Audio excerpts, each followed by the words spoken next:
In today's video, I'm going to show you how to turn any image into a pencil sketch in Canva.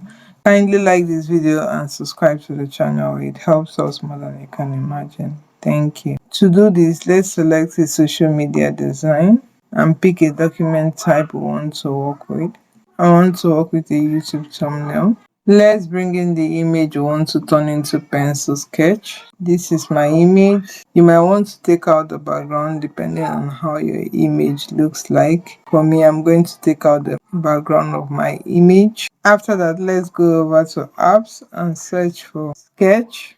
We'll pick this one that says Sketchify. Let's open that up.